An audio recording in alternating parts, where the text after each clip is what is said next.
Hey, welcome back.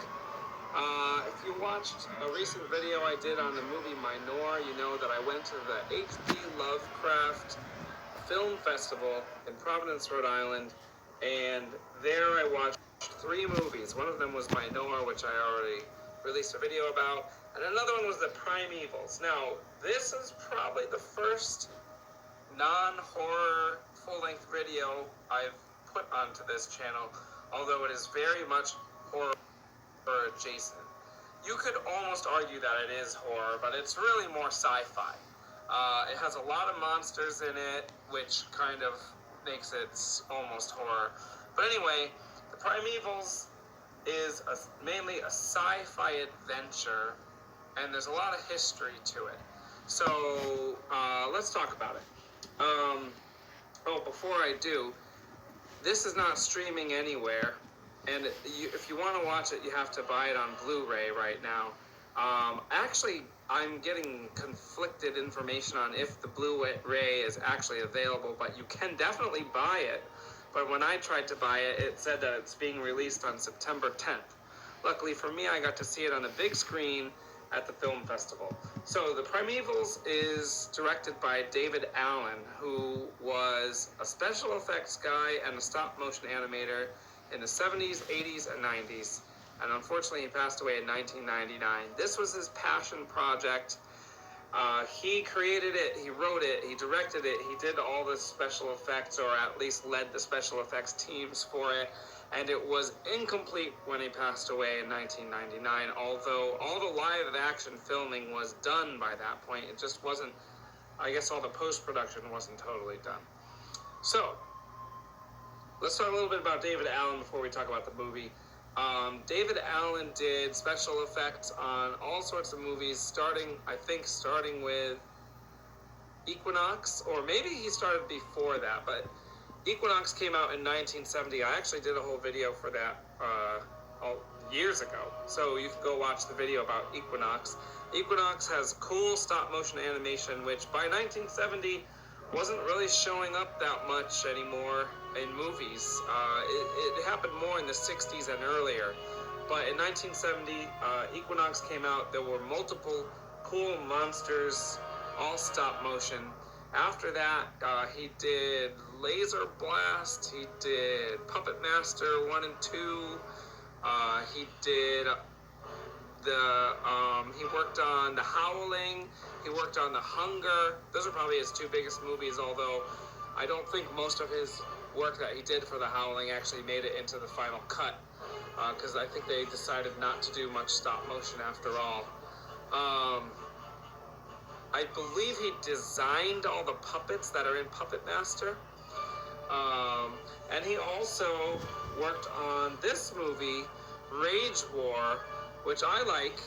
This came out in 1984, and the reason why I'm putting the poster up here is because he actually co-directed Rage War. If you haven't heard of Rage War, maybe you heard of its rebranded name, The Dungeon Master.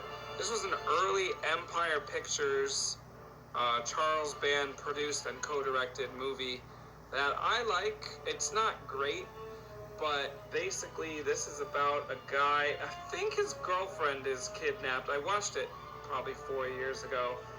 I think his girlfriend's kidnapped by the Dungeon Master, and he basically goes into like a computer-generated world, which somewhat ironically is not CGI. It's all built sets, because this came out in 1984 and there was no CGI. But it's supposed to be a computer-generated world, which is kind of ironic. Anyway, he travels through, I believe, 6 or 7 different, like, generated worlds, and each one of those worlds is directed by a different director. So David Allen did one of them. There's other, like Ted Niccolo did one, and Charles Band did a segment, or maybe the wraparound. I forget his name, but the guy that did Troll, I think he did one, and the one that he did had troll-like puppets in it, which was cool. I believe the David Allen segment had a lot of stop motion, if I remember correctly. So anyway, that is his first theatrical, or actually, yeah, this was a this was a theatrical film. This was his first directorial effort that was not a standalone short.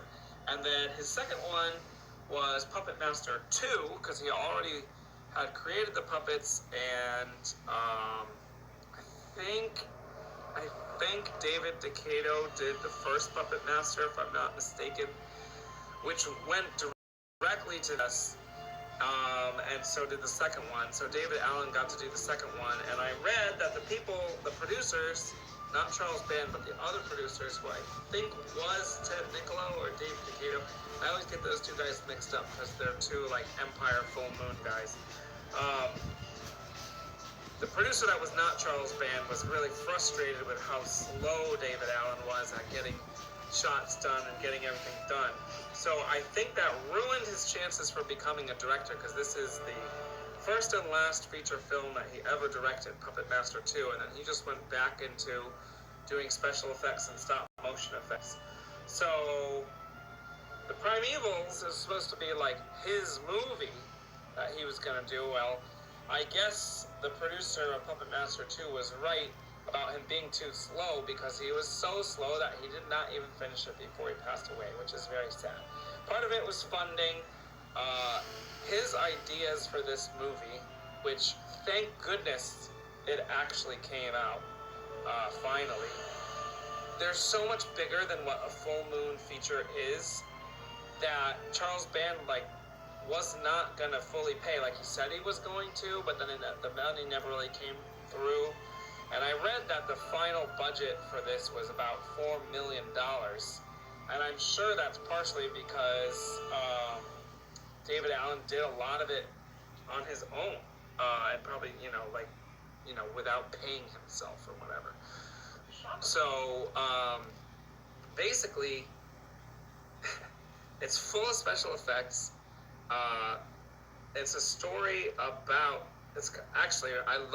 if you ever watched The Simpsons when you were young, or I actually don't know if The Simpsons still does this, but when I was young, The Simpsons would do this thing where, the beginning of an episode, the plot would have almost nothing to do with the plot of the middle of the episode. Like, the catalyst for getting something started in The Simpsons would be almost unrelated to what was going on later in the episode, and that's basically how this one goes.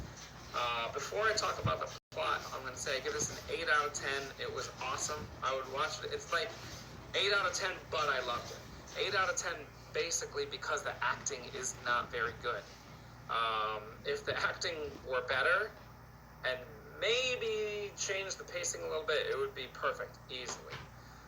But basically, what's going on here, and, this is not a spoiler yet, but it's about a group of, I guess we would call them paleontologists, who are interested in Yetis, or abominable snowmen, discover that humans in the Himalayas have encountered a Yeti, and the humans, I think they're supposed to be Nepalese or Bengali. Either way, they're not really. They did not get actors that were actually to do it. But anyway, that's not a huge surprise, although this was filmed in the 90s, so by then they probably should have done it, but it's also full moon, so yeah, I'm not surprised. Anyway, they tried to not kill the Yeti, but then an avalanche got triggered, and so the Yeti was accidentally killed, and then smuggled to the United States, which is kind of ridiculous. But this woman, smuggles it to the United States. Now, the thing is probably 15 feet tall, and it is full stop-motion animated, by the way, which is awesome. I love stop-motion. I don't know if I ever really mentioned that aside. I probably mentioned it in the Equinox video, but other than that, across 1970, 71, 72, there's almost no stop-motion animation the whole time. I think it, came back in the 80s. At least in some circles, like the Empire Circle. And but anyway, so they I'm getting like lost in my own thoughts here, but basically they get the Yeti, and then all these people decide they want to go on an expedition to the Himalayas to find more Yeti because they're sure that there's not just one. They also find out that the Yeti has had brain surgery, and it doesn't. They don't understand why. So they go to the Himalayas. They're looking for the Yeti.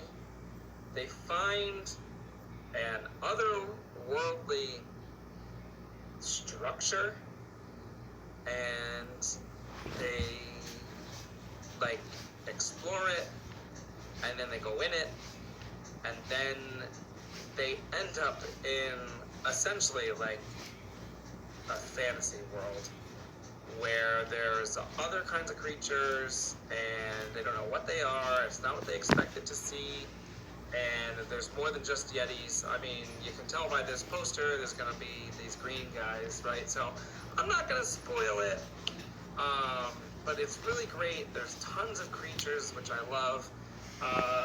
There's tons of stop motion animation. It looks awesome. The only problem with it is the acting.